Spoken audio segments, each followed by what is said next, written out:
Everybody. Welcome. I want to talk some more about the power of nature, and I'm trying to remember what it was exactly that made me want to do this, but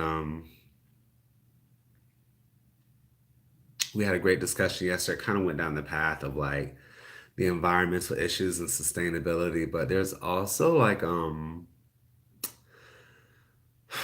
there's a power in nature that we're cut off from, that by practicing these ancient practices and rites you kind of like reconnect to. We are the microcosm that's a reflection of the macrocosm, so we are a reflection of the universe. And connecting to nature. Hey, Tiffany. I'm a little late, sorry. Um, we are a reflection of that. And so by getting in touch with nature,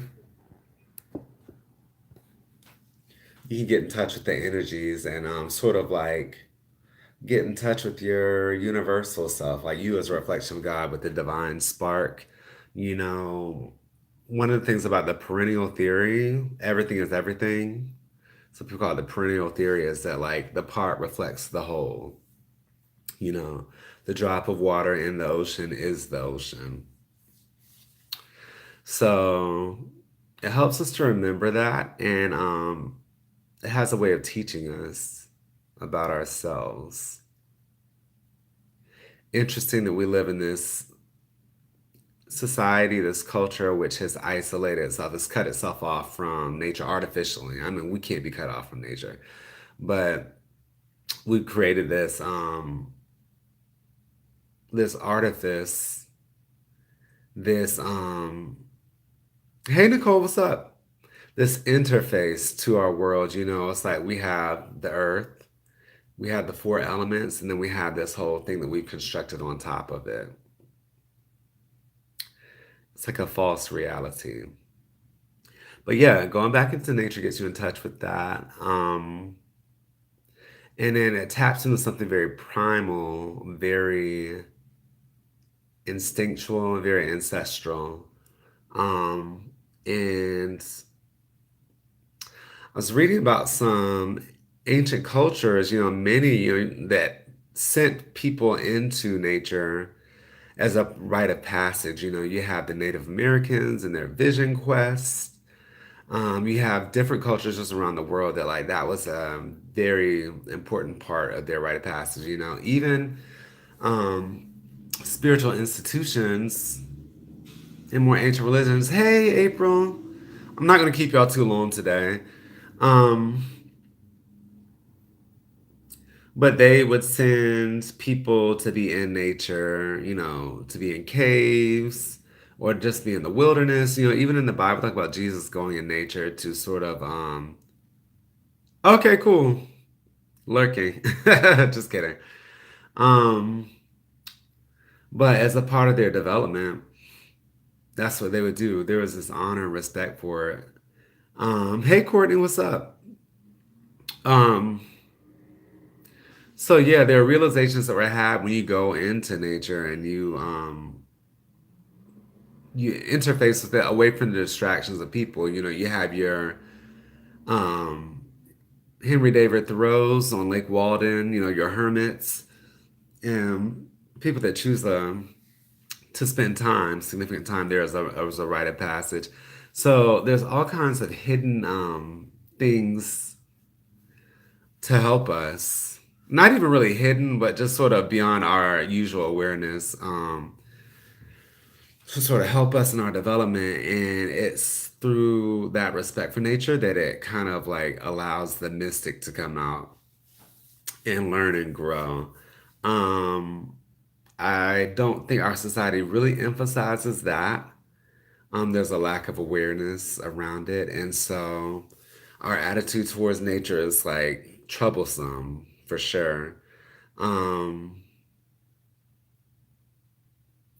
Even things as simple as sunlight, you all like sunlight provides so much DNA. Some people think that sunlight provides light codes. and is key in our development. I know like people who are trying to develop their third eye and vision with their third eye, you can get it by sun gazing, ancient practice, you know. Everything we're taught about the sun is like kind of negative. It's like, oh, well, you must wear sunscreen, you must cover up, you must wear sunglasses. But it's like, y'all, the sun is kind of like the source of a ton of energy for us. Um, vitamin D. We need our vitamin D. Um, the moon. It's funny how there are all these taboos around the things that really benefit us and are a source of power. Um, Taboos around the moon and the moon phases, taboos around looking at the stars and astrology. Hey, Angela. Um, it's taboos around tree hugging, taboos around just all these different things. It's like, yo, that's where the solution is. That's where a lot of the information is, the ancient rites, the ways of being, the things that empower us and tie us to our environment, our community. Um, So yeah, it's just really, really fascinating. But I think, especially with the weather being good now, it's a great idea to like figure out ways to get in nature. Um, we know about the ley lines and the power, like the energy centers and the benefits of being around water and just all these things. If you care to grow as a spiritual being, as a magical being or whatever, it's like really important to develop a respect for nature and then find some way to interact with it. It's good to get away from the trappings of society and get out there in nature. Whenever you read fairy tales, stories, whatever going on, there was always that wise person in the woods. There's always that witch or that mystical being or somebody that lived on the edge of town or they lived in the woods or they lived just out of the way. There's a reason for that. That's a tradition. To tune into the wisdom of nature, you have to be kind of away from the distractions of everyday society, mundane. I know a lot of people like throw that word around, but mundane society, you have to sort of develop some sort of insulation or isolation from that so that you can lower your investment in that and raise your investment in learning like the mysteries. And that's found in nature. To get into alignment and attunement with the natural cycles of things. To be able to divine information from natural things, natural occurrences, um, just access the wisdom. So there is a power in nature, and I feel like a lot of this path is understanding that power and beginning to work with it. And y'all, this is not just ideas that I've had. I actually read something recently too. This is after our discussion yesterday. It talked about when you are hoping to gain certain powers, abilities, consciousness, or whatever. That is a part of the initiation, as a part of the um, practice. You have to find some way to commune with nature. Which video was it, Nicole? Find some way to commune with nature um, and access the wisdom inherent in it. Oh yeah, you can post in this video in the comments. If not, post in the group for sure. We would love to have that. Thank you. Um, it's just the way to become aware of your cosmic self. We are stardust, is what April likes to say, and that's a very popular saying. Like, we are stardust. We are of nature. We are not in nature. We are not in this world. We are a part of it. Many people will tell you that with the pendulum swing, we're going back to the ancient ways, um, which is nature based. religions, societies. Um, Shamanism is a big one. You know, if you are designated as a spiritual person, a light worker, whatever, you have to understand shamanism and earth consciousness. Also, like the whole priestly class and priesthoods and how that works. Um, it's definitely gonna be a change because the way we're going is just not sustainable. Like it's happening right now, and even technology, which can be seen as like the opposition, it's finding ways to be more like nature based. Um, there's like bioengineering, and there's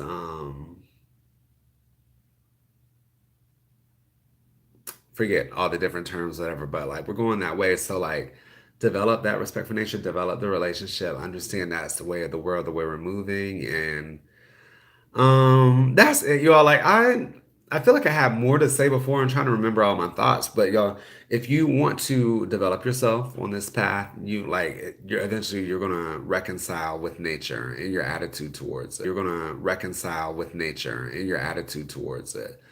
You're gonna develop a respect that we're not taught present day, but you're going to develop stuff. You're going to find a need to be in nature and to connect with it. And also, by doing that, you're going to connect with other people more.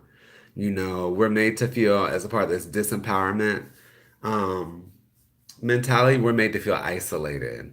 We're made to feel alone. We're made to feel always wanting, always longing for things that are external, but really, what we truly need is internal stuff, internal happiness, internal fulfillment, and we're taught that it'll come through things that we purchase and buy. But that's not it, you all. Um, Working in nature will help you cultivate that inner fulfillment. Oh, there is one last thing. I watched this movie called Minimalist or Minimalism on Netflix last night, and it's funny because I sort of seemingly randomly came up with all these talking points and notions yesterday with our conversation. And I watched this movie, and it talked about so many different aspects of what we discussed. And I learned a lot because there are people who are like actively thinking about these things and changing their lives accordingly. So it follows. Yes, Courtney, you've seen it. It follows the life of these two guys, these lives of these two guys as they tour a book that they wrote about minimalism. They go around the country, and it really speaks to how we've been given this model for success and happiness that really is ineffective, and it just serves a completely different purpose. Yeah, so Courtney, that movie, I saved it a few days ago, but I didn't get a chance to watch it until last night, and it was eye-opening. It was so good. Made me really consider even more the changes that I would like to make in my life to lead a more happy, fulfilled existence. It was super impressive.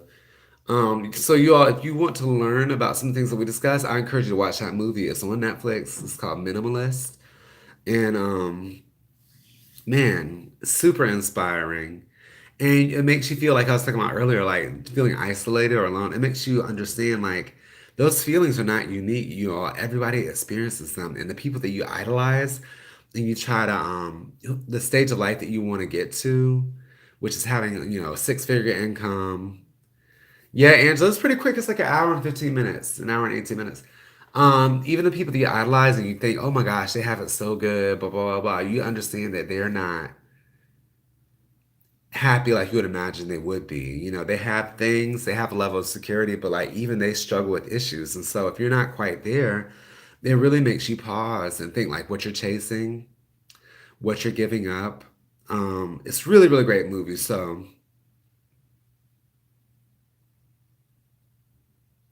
oh yeah, let us know, Courtney. I love that idea. I had a friend recently that wanted to do that. She's younger, and she was like trying to recruit me to like getting a minivan and driving across the country. And at the time, I was like, okay, that's a little crazy for me, at this point in my life. But now I like. after taking these leaps and trying new things, I'm kind of like, wow, what would that look like? I'm kind of open to it. I'm interested in learning how that works, but definitely like reducing the size of my living area and like things that I consume and the number of possessions that I have. I've known several people that have done that over the years, and I think it's very important. It's very effective and it's very subversive too, which is good because we got to do something to change this narrative around. We got to do something to change this mentality, this template, you all, this horrible template which is not working. And we indoctrinate kids every day into this template, which is outdated. It's just not sustainable. It's not working. So I'm open to it, and I'm one of those people, y'all. I'm highly adaptable. I can live anywhere. Um, yeah, like it wouldn't be a huge stretch for me. For somebody else that's so dependent on things and objects and luxuries and stuff, it'll probably be much more traumatic for them. But for me, I'm like, hey, small tiny house, I would love that. I would love that. So anyway, that's all I have for you all. Thank you all so much for the suggestions, for your inputs. Let me know, like, y'all, let's chill for like I have 4 more minutes, 3.5 more minutes. What do y'all think about all of this? Have y'all had experiences which have made you respect nature more, made you long to get more connect with nature? Have you developed more awareness through your spiritual practices in the work that you do? Because I certainly have. And are you interested in making changes, personal changes, to reflect, your respect for nature and getting in tune with the intelligence? Okay, thank you, Courtney. I will check that out today if I have the time. Expedition Happiness. That's a good one. I think that may be one that's saved in my list of movies to watch. Yeah, Angela. Oh, that's one thing I wanted to mention because yeah, you talked about the park and the power of like the seasons changing and stuff like that. And oh my goodness, Angela, thank you for mentioning that. Because you all, a lot of the work we do is alchemical. And I feel like nature is a great way to process a lot of things that we experience, like an alchemical transformation. Absolutely, Angela. And you live in the city. She lives in New York, you all. So it's like the green space is highly coveted there. We talked about hugging trees, and I know Tiffany has shared this experience, and she's told me about it. Like we joke about hugging trees and being this hippie and stuff like that, but you all, there's power in that. Tiffany mentioned some sort of workshop she went to where they actually were like hugging trees, like they made them do it. But like when you understand the science behind it, how trees are grounding and they like connect you to the earth and the sky. They represent the body. Um, Mount Shasta, yeah, just being there felt very healing. Weecho Pride, yeah. And see, that's the Native American culture, you all, the Weechos. Yeah, so y'all get this totally. I love this. All these examples, like, yeah, there's like a tree is a whole ecology in itself, and I kind of learned that from working with my tree in my neighborhood. Like, trees support other types of life. The animals that live in the trees, the plants that live off of the trees as well, like mistletoe. Um, they're kind of alchemical, like they transmute and change things. They provide shade and shelter, support. They provide oxygen. So, like, tree is a very important ecology. It's not just like an organism; it's an entire ecology. Um, I heard somebody talk once about how I believe it was Terrence McKenna, who I love. If you haven't ever heard him, check him out. He's talking about how like in these ancient cultures or like less modernized cultures, like people would live in the woods in the jungle and like they would communicate through trees. He mentioned this little anecdote of one woman who like forgot to tell her husband who went to the market that like she needed eggs. So she was like, Oh, well, I just go over to a tree and tell him. So she like go over to a tree, put her hand on it, and like let him know that she needed eggs. He came back from the market and like gave her the eggs that she requested. So it's so interesting. That sounds so bizarre and alien to us, but that's because we don't have that awareness of nature, things in nature, our powers. All right. Let me tell y'all one last thing before we depart. And you all keep talking. I love like y'all sharing your examples and ideas. Um, Especially because some of y'all parents, like Courtney mentioned being out in the woods and nature, and it's like, and I know you have all those reptiles. I'm wondering how you're like passing that. Oh, interesting, Courtney. There's a local reservation nearby. She has all those reptiles, and how do you instill that respect and appreciation for nature into your kids? Because I definitely received that from my parents, my dad especially. He used to like catch critters in the backyard. We have woods behind us growing up, and he would always have like snakes and toads, and there would be rabbits in the backyard, turtles, and like we would just like keep them in the house and like observe them. He was such a scientist. Menominee, okay. Menominee Falls. I know my best friend has mentioned that plenty of times. Um, but yeah, okay, so y'all, if you want to tap into your abilities, connection to nature is really like a great way. It's like a part of the process. It teaches you intuition. It teaches you sixth sense. It teaches you lots of different things. So like that's something that I kind of knew before, and then through my research last night, I really uncovered a lot. So when I'm saying this power in nature, it's not just airy fairy like whatever. No, there's like real power there, and your willingness to go into nature is your ability to tap into those powers. It's essential. I mean, when yeah, Nicole, you know too. Um, when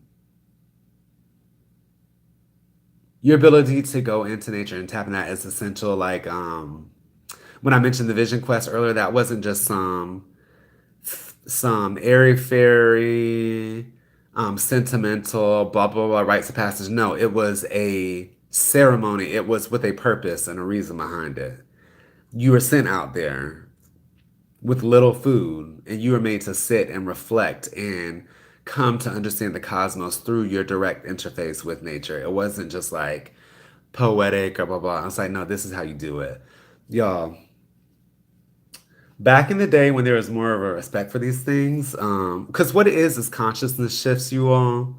Like, I think that's what a lot of the spiritual path is. It's like you gotta, your consciousness moves beyond the society and the template that was given to you and the programming that was done. And that's done through your connection back to your roots, and your roots are nature. We come from the earth, we are of the earth. And so it's undoing that programming and embracing this deeper stuff, this deeper connection. And so, y'all, in ancient societies, biblical societies, they taught prophecy. Like it wasn't just a gift. You know, that's, I'm really reluctant or hesitant to say that. People are quick to say, oh, a gift. You have the gift. How did you have the gift? How did you know you have the gift? Blah, blah. Y'all, it's not like we all have these abilities.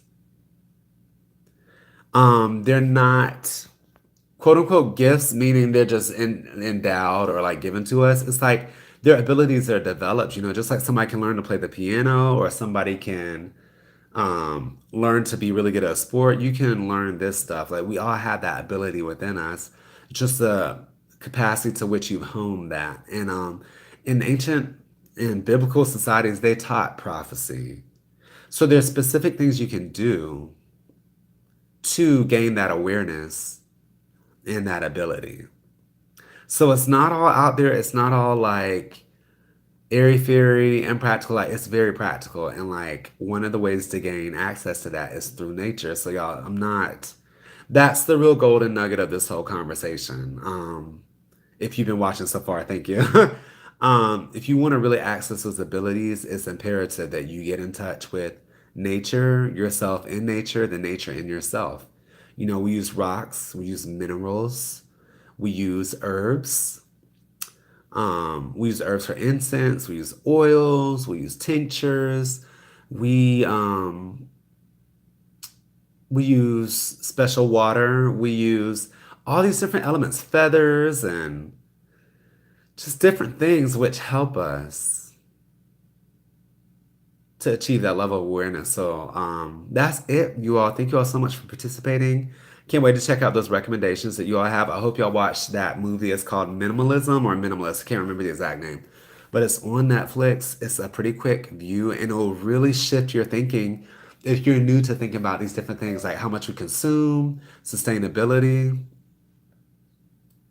Um, it's just gonna really just accelerate you in certain ways. So I encourage that you all have a wonderful day. I can't wait to check out the group. If you have not left partner feedback for last week in two card challenge, go on and do that. Nicole, I will leave yours. I'm just waiting on you to finish my last two card that I posted. And continue to post for this week. You all keep it up. Keep up the great work.